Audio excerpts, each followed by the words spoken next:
Welcome to My English Podcast. Learn, practice, and speak with confidence. Hello, everyone. Welcome to My English Podcast. I'm Max, one of your regular hosts. Today's topic is practicing public speaking. We will talk about building confidence when speaking in front of others. Hi, I'm Mia, your other host. Public speaking can feel scary. Many people feel nervous or shy. We want to help you overcome that. Yes, we do. We have a special guest today, Mrs. Tina. She is an expert in communication. She knows so many tips and tricks. She will share her advice with us. Hello, Max. Hello, Mia. Hello, everyone. I'm happy to be here. Public speaking is a passion of mine. I want to help people speak with ease. That's fantastic.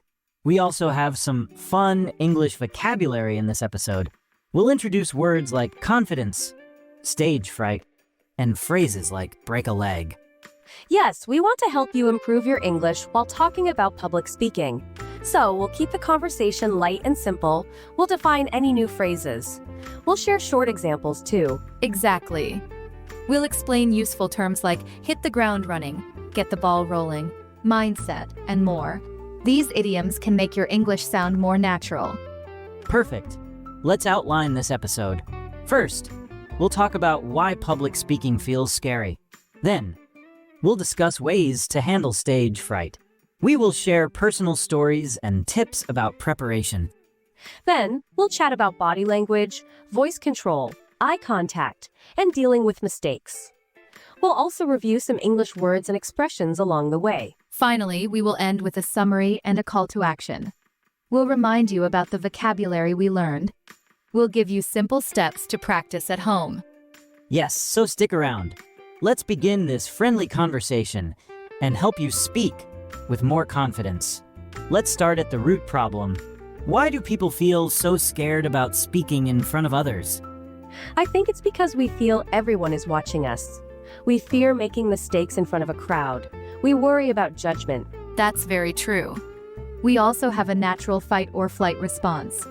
Our bodies sense danger. A crowd can feel like a threat. Our heart races. Our mouth goes dry. We feel sweat. Yes, it can feel overwhelming. I remember my first big presentation at school. I was shaking. I couldn't stop thinking, what if I forget my lines? Me too. My knees would wobble. My mind would go blank sometimes. I thought everyone will laugh at me. That's known as stage fright. Stage fright is the anxiety or fear you feel before or during a performance. It affects most people. Even experienced speakers feel it. The difference is they learn to manage it. Right, it's about management, not elimination. One big part of managing it is changing our mindset. Let's define mindset. Mindset means the attitude or way of thinking you bring to a situation. If you view the audience as friendly, your fear can lessen. Exactly. If you think, these people want me to succeed, you feel more at ease. If you think, they are judging me, you feel panic. Yes, it's a choice. We can decide to see the audience as allies. That shift helps so much. So how do we handle stage fright in practical ways? First, acknowledge it. Say to yourself, I feel nervous and that's okay. Then do some deep breathing. Breathe in slowly. Breathe out slowly. This calms your heart rate. I also tell myself a positive message. For example, I am prepared. I can handle this. That little pep talk gives me courage. Me too. I used to say, I'll fail, I'll forget everything. That made my fear worse. Now I say, I'm excited to share my ideas. That frames my nerves as excitement, not doom. Yes, that's perfect. Another tip, focus on the value you bring. When you realize you're helping people, your fear can shrink. That's true. Think about your message. Why is it important? If you see the bigger purpose, you feel more motivated. Also, consider small steps first. Practice with a friend or a small group. Then move to bigger crowds. Gradual exposure helps. Yes, you don't have to jump into a huge conference. Start small. Each success builds confidence. Let's pause and review some English vocabulary we've used. Stage fright. Fear or anxiety about performing or speaking publicly. Mindset. The attitude or perspective you have towards something. Confidence. The feeling of trust in one's abilities or qualities. And we can add an idiom, break a leg, a way to say good luck, often used before someone performs or speaks. Yes, this phrase comes from the theater world. It's ironic. We don't really want anyone to break anything. We just wish them success. Right? It's a funny saying, but very common. Now let's talk about preparation. Preparation is vital for reducing fear. If you know your material, you worry less. Exactly. Preparation might involve research, notes, or practice sessions. The more you rehearse, the more comfortable you become. I like to write an outline of my main points. Then I practice out loud. Sometimes, I record myself on my phone. I listen and see if I speak too fast, or if I use too many filler words. Let's define filler words. These are words like like, and you know, that we often add when we pause or hesitate. They can distract the audience. Right, it's okay to have a few filler words, but too many can weaken your speech. Instead, try to use a pause. Yes, a pause feels awkward at first, but it's better than a string of ums. I used to be terrified of silence, but now I embrace a short pause. It helps the audience digest my words. Exactly. Preparation also means knowing how to start strong. Some people say, hit the ground running. That idiom means to begin with full speed and enthusiasm. Yes, hit the ground running is perfect for speeches. You capture attention right away. Sometimes I like to get the ball rolling with a question. That phrase means to start an activity or process. Yes, both idioms are great for explaining how to begin something quickly and effectively. A well-structured speech also boosts confidence. Typically, you have 3 parts: introduction, body, and conclusion. In the introduction, greet your audience. State your topic. Maybe share a short anecdote or a surprising fact. Let's define anecdote. It's a short, personal story that illustrates a point. It makes your message more relatable. Yes, people love personal stories. They grab attention. Then, in the body of the speech, share your main points with examples or facts. Finally, in the conclusion, summarize the main idea. End with a strong closing statement or a call to action. That structure keeps you organized. It also helps the audience follow your points.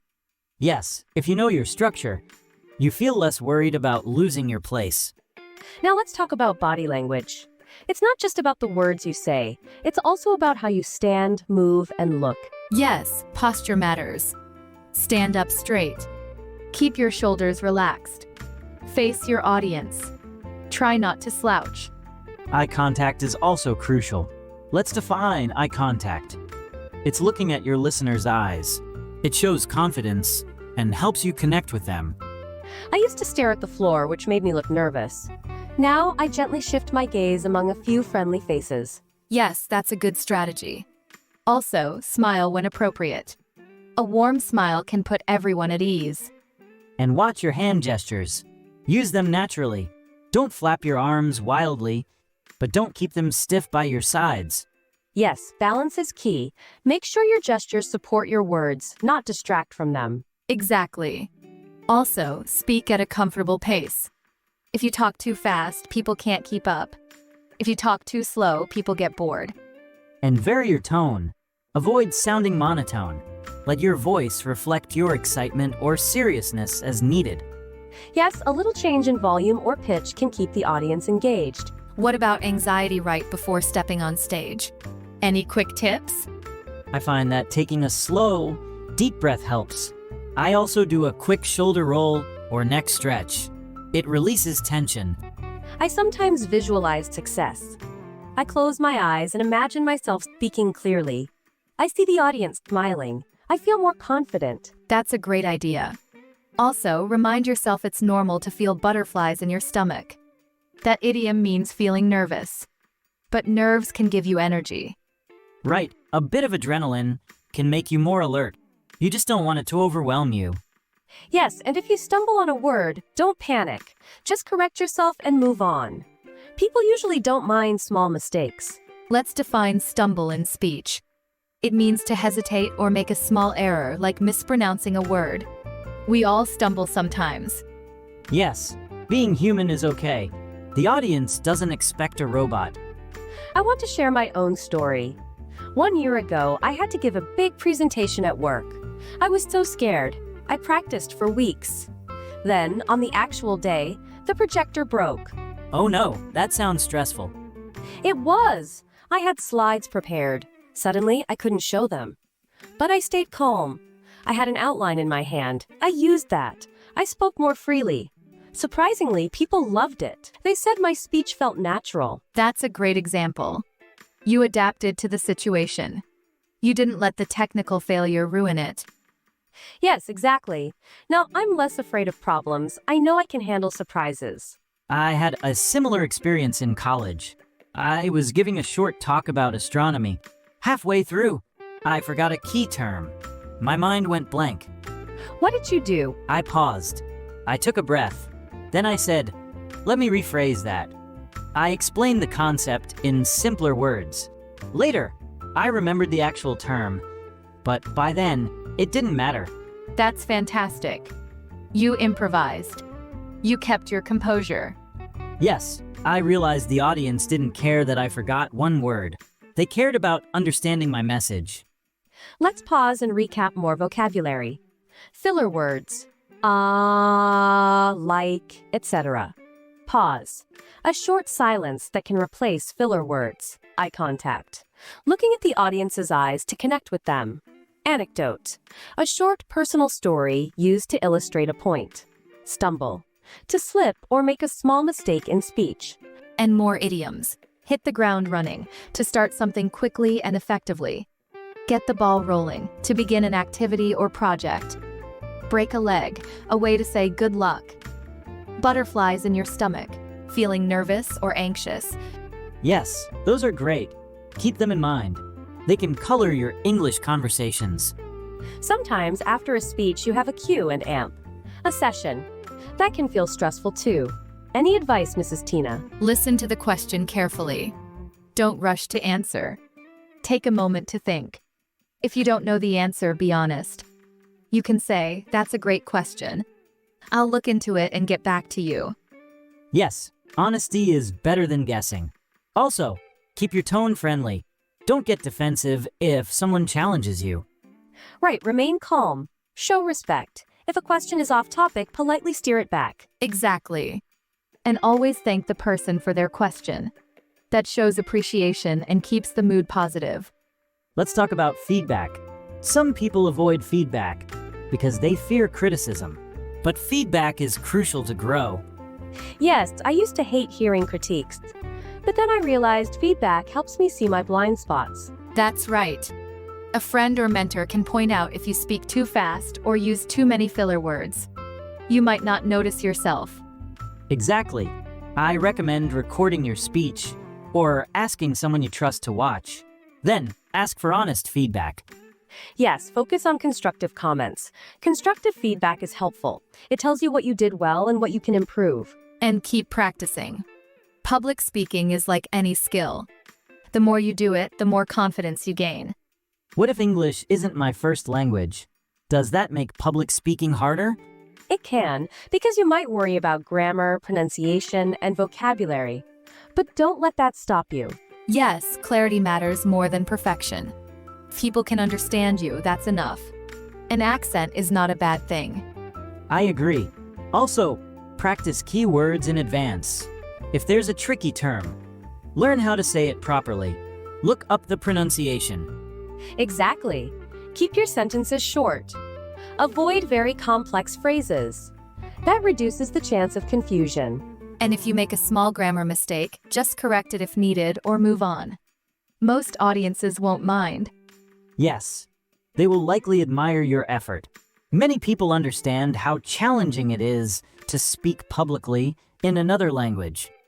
Let's look at some real-life scenarios where public speaking matters.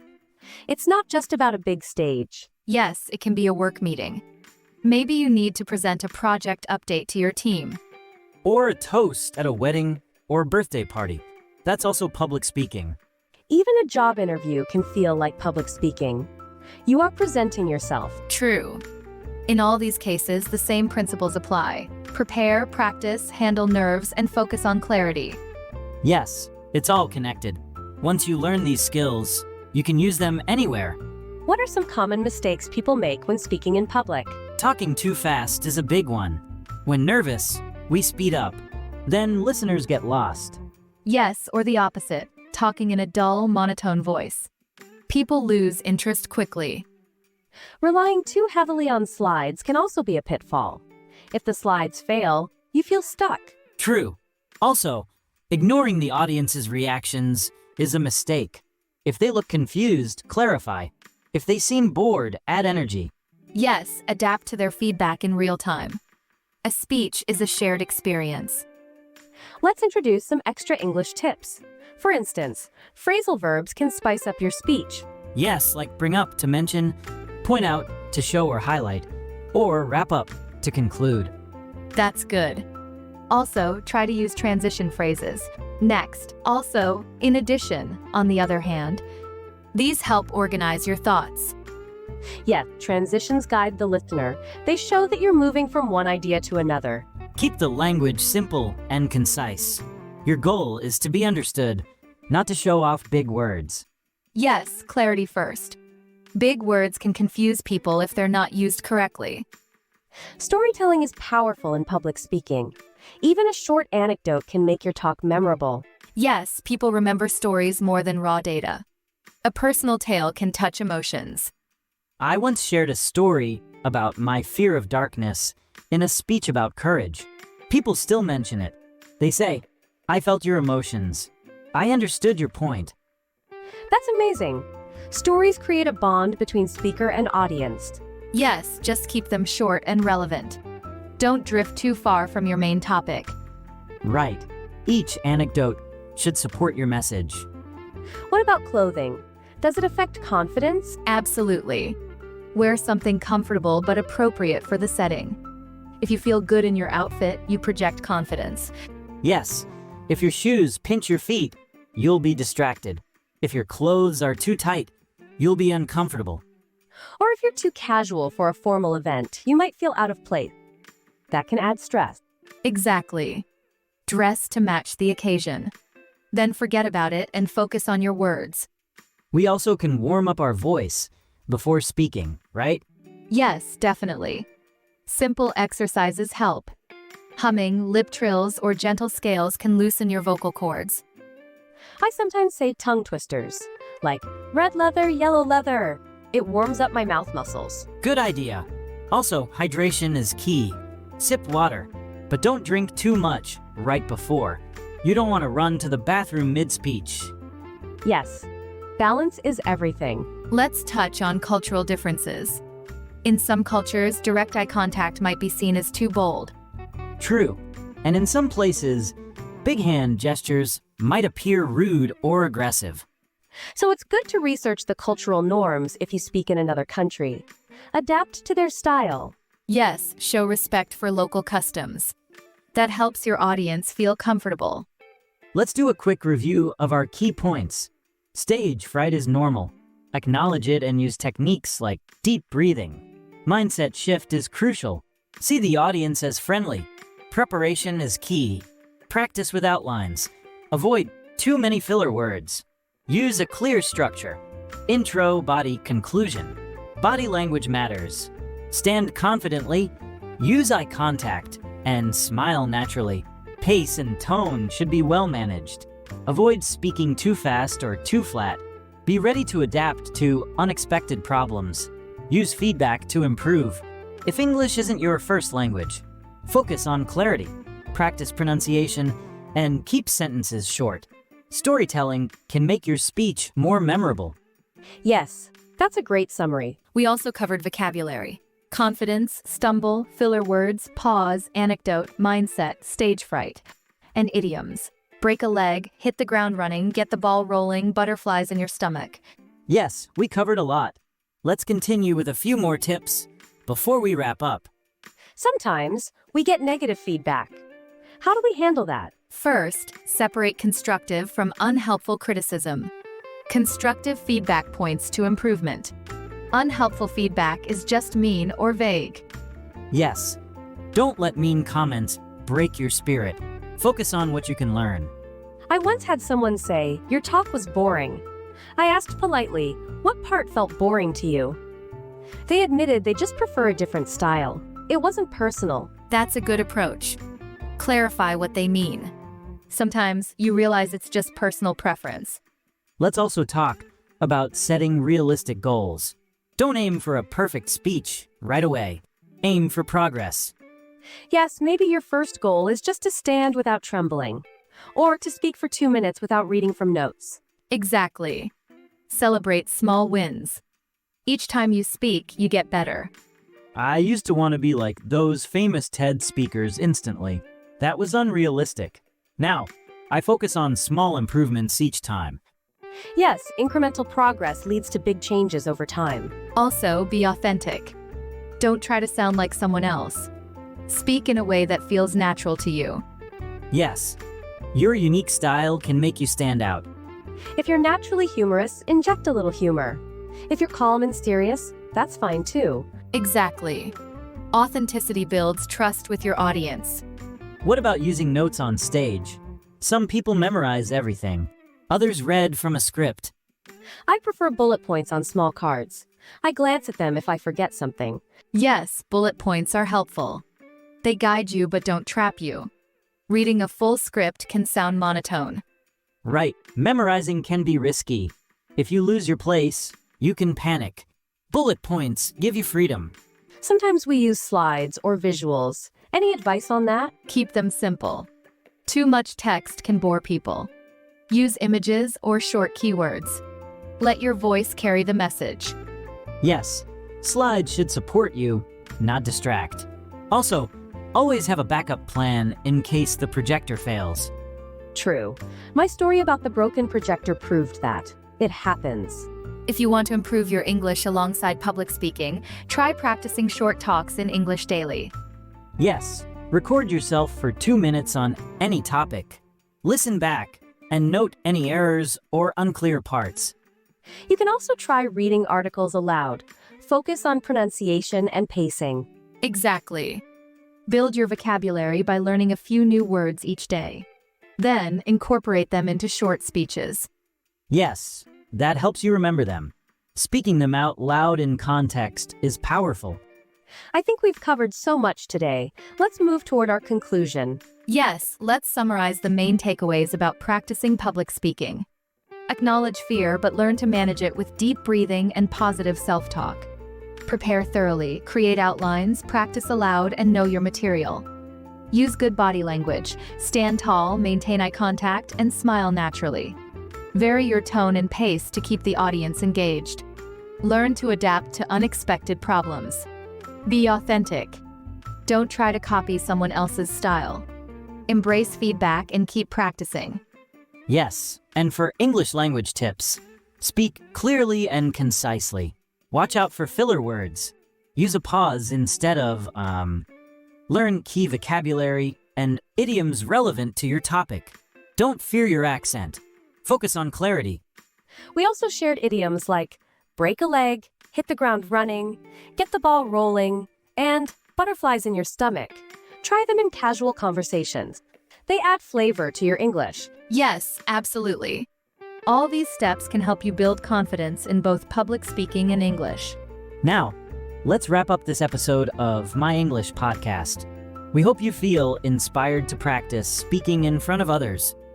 Yes, remember that public speaking is a skill. With patience and consistent effort, you can improve. Also, keep expanding your English vocabulary. The more words you know, the easier it becomes to express your thoughts. Try out the tips we shared. Practice deep breathing. Do short speeches at home. Record yourself. Check your body language. Yes, and please let us know how it goes.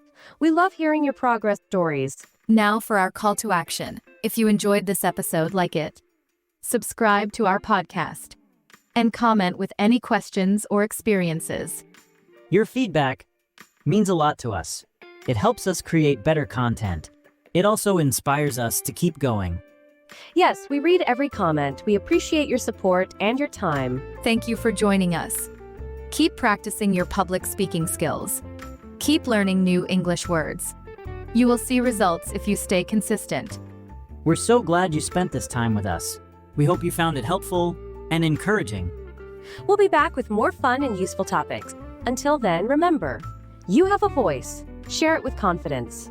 Yes, and don't forget to break a leg next time you speak. It just means good luck. Thank you, everyone. This has been my English podcast. Take care and see you next time. Bye for now.